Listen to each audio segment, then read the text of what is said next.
Write about the scouring process. How does cleaning a fleece parallel a process of renewal, patience, and care in your own life?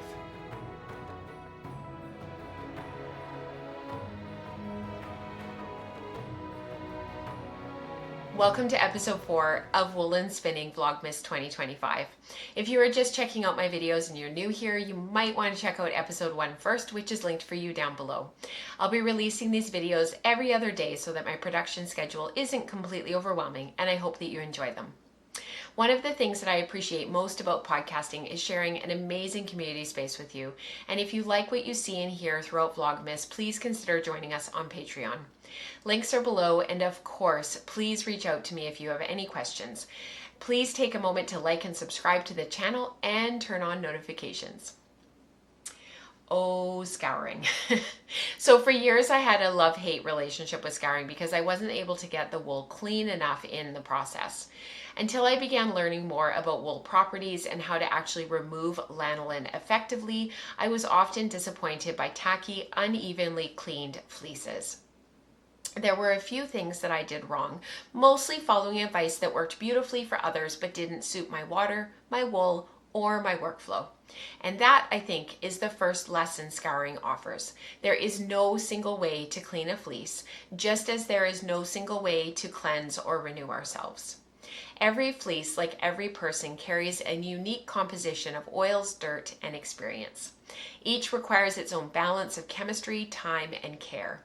There are two conversations when we talk about scouring that are sometimes lost. The scientific understanding, which is why scouring works, and the personal reflection about scouring, which is how it mirrors patience, renewal, and care.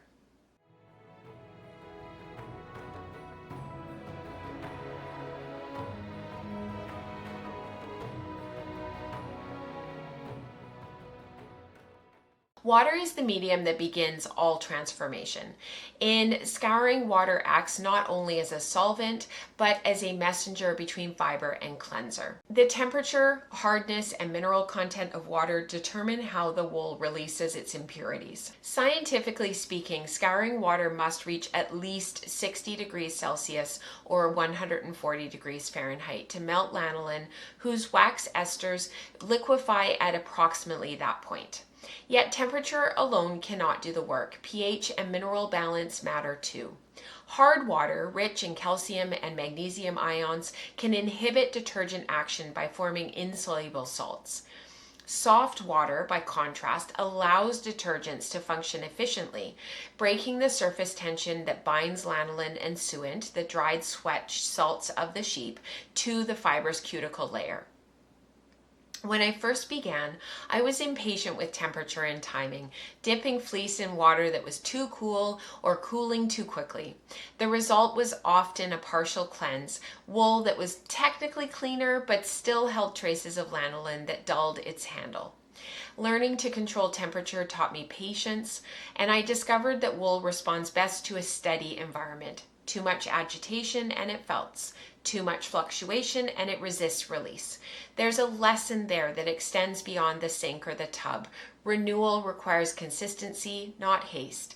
The warmth of water softens not only wax, but also will. It invites surrender.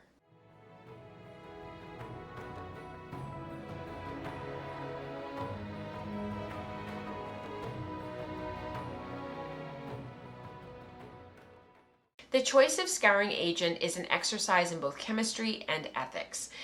Traditional wool scouring relied on alkaline soaps, but modern fiber artists have a wide range of detergents and specialized wool washes. These agents function by emulsifying the lanolin, surrounding the wax molecules with hydrophilic and hydrophobic ends, allowing them to be lifted from the fiber and suspended in the water. A slightly alkaline environment around a pH of 9 enhances this emulsification, though extreme alkalinity can damage the cuticle scales and reduce fiber strength. For many home and small-scale processors, Unicorn Power Scour or Beyond Clean, which is the unscented version of Unicorn Power Scour, has become a trusted standard. It's a concentrated, low-foaming detergent formulated specifically for protein fibers. Scientifically, Power Scour's effectiveness lies in its blend of non-ionic surfactants, molecules that are less reactive to hard water minerals and gentle on keratin. Unlike household detergents, which often contain enzymes or optical brighteners that can degrade fiber or alter color, Power Scour emulsifies lanolin and suet without stripping the fiber's natural structure. Its formulation allows thorough cleaning even at slightly lower temperatures, and because it rinses cleanly, it leaves no residue that might interfere with dye absorption or spinning. For me, discovering Power Scour felt like finding balance between effectiveness and gentleness, a product that cleans deeply without erasing the fiber's character. It's a reminder that in both scouring and self-renewal, strength and care can coexist. For fiber artists in Europe and beyond, where unicorn products are often hard to obtain, alternatives blend traditional wisdom with modern chemistry. Some use biodegradable wool detergents such as Ecover Delicate, Sonat, or EcoZone, formulated with non-ionic surfactants derived from plants, which emulsify lanolin gently, even in hard water. Others rely on long-standing methods that employ mild alkalis like potash, potassium carbonate, or washing soda, sodium carbonate, to saponify, grease, and loosen dirt. These natural agents, when handled with precision, warm water, limited soak time, and an acid rinse to restore pH, clean the fiber effectively without stripping its elasticity. This diversity of approach reflects the spirit of handwork itself, an ability to adapt to balance strength and gentleness according to what the fiber and environment require. Whether one reaches for a modern surfactant or a potash bath, the aim remains the same: to lift away what no longer serves while preserving what makes the fiber whole. Lanolin, being both protective and stubborn, clings to the fiber through complex lipid bonds. It takes time and the right balance of surfactant molecules to break those bonds gently. Too harsh a detergent strips the fiber completely, leaving it brittle and lifeless, and too mild a cleanser leaves residue that resists dye or spinning. The sweet spot in as much of life lies in moderation.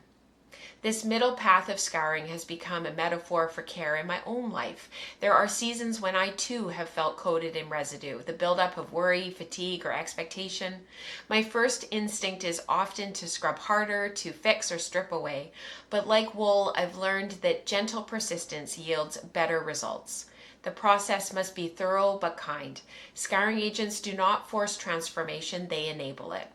Their task is to create conditions in which release becomes possible.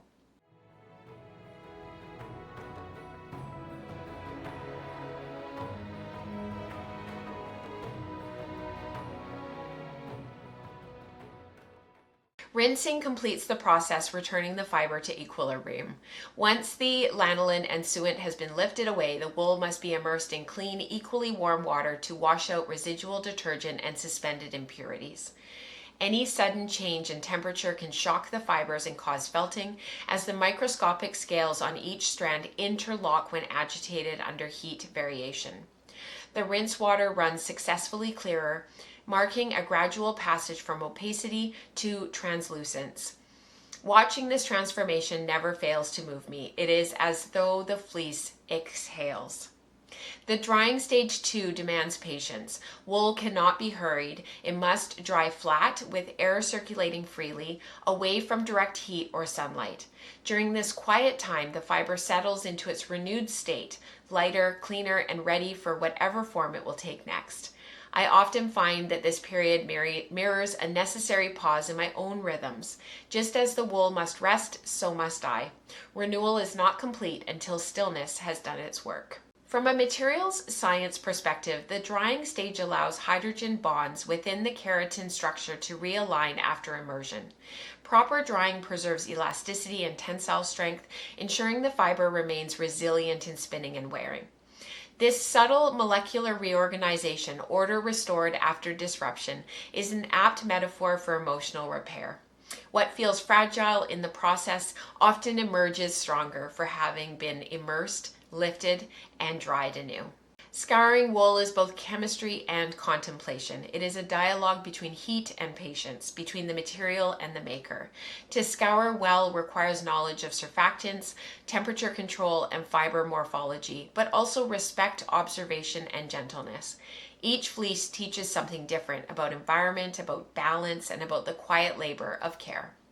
In my own life, I have come to see scouring as a ritual of renewal. It reminds me that cleansing does not mean erasing what has been, but revealing what remains beneath. The lanolin that once protected the sheep still lingers faintly, even in clean fiber, a trace of origin that endures. Likewise, when I cleanse myself of weariness or fear, I do not lose my history, I uncover it in a purer form. Scouring, in the end, is a practice of returning, a patient, deliberate act of transformation where care and chemistry meet, and where both wool and maker emerge lighter, resilient, and ready to be shaped anew. For more about woolen spinning in our community, please have a look in the down bar. Don't forget to like and subscribe, and you can find me on Instagram as @woolenspinning. Check out Patreon to join the community at patreon.com/woolenspinning/join, and I will see you in episode 5, The Spinner's Rhythm. Until then, happy spinning. Bye for now.